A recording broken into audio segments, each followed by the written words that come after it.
A'udzu billahi minasy syaithanir rajim.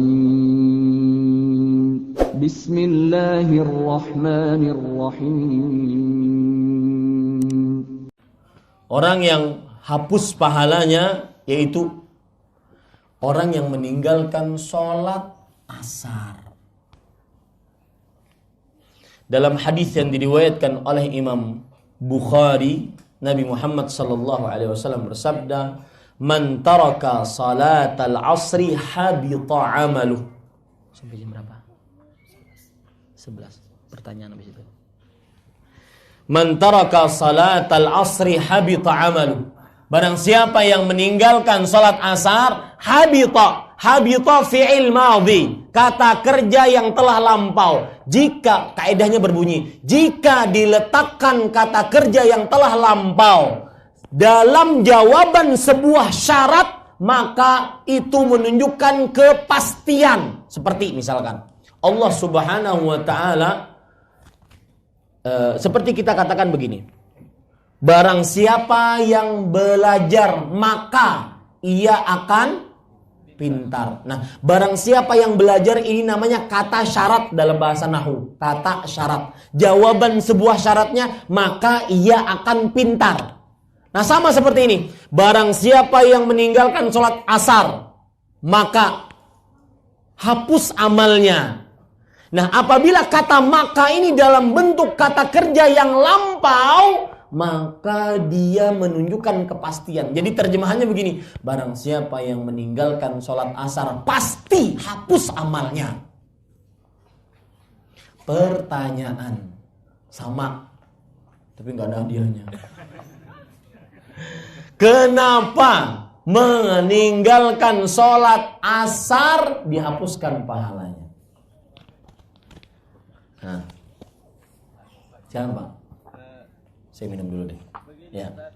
Kira-kira di antara 5 waktu itu, selain isya dan subuh, asar ini kan kalau nanti masih sebentar lagi. Jadi kira-kira itu ada dianggap enteng lagi itu. Asar ini. Padahal itulah yang insya Allah doa yang paling diterima. Ya, perhatikan baik-baik Pak.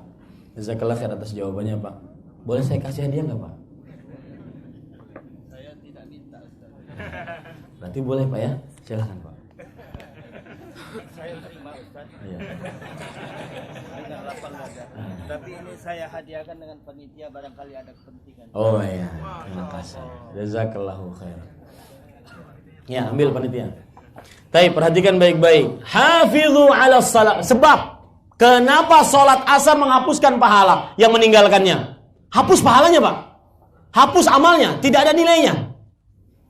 Karena hafizu 'ala salawat was salatil wusta. Selalu jagalah salat dan salat pertengahan. Dan para ulama kebanyakan mengatakan salat pertengahan yang dimaksud adalah salat asar. Dari sini menunjukkan keutamaan salat asar. Udah di mana Ustaz? Bingung masih? Karena Allah berfirman, jagalah salat 5 waktu dan jagalah salat asar. Para ulama mengatakan, para ulama usul, mohon maaf agak dalam sedikit masalah usul fikih. Para ulama mengatakan, zikrul khas ba'dal 'am yadullu 'ala al-ikhtisas. Artinya apa? Penyebutan yang khusus setelah umum menunjukkan ini utama. Ini prioritas. Lihat, Allah berfirman dalam ayat ini, jagalah solat. Maksudnya apa? Solat 5 waktu. Dan jagalah solat asar. Lihat, bukankah solat asar termasuk solat-solat? Kenapa disebutkan kembali? Karena menunjukkan apa? Keutamaan, prioritas. Dalil yang lain, contoh misalkan, kita tahu dari mana Jibril alaihi salam mempunyai keutamaan dibandingkan malaikat lainnya. Allah berfirman, tanazzalul malaikatu warruh. Para malaikat turun dan ruh. Ruh di sini siapa? Jibril. Tahu dari mana kita Jibril? Dari Allah Subhanahu wa taala. Baik. Ini menunjukkan kedudukan Jibril. Kenapa? Para malaikat turun. dan Jibril. Bukankah Jibril dari malaikat? Kenapa disebutkan secara tersendiri? Menunjukkan apa? Keutamaan. Sama itu. Paham maksud saya? Surat Al-Baqarah 238. Ya, hafidhu 'ala salawat was salatil wusta. Jagalah salat, yaitu salat 5 waktu dan salat asar. Di sini terdapat keutamaan salat asar.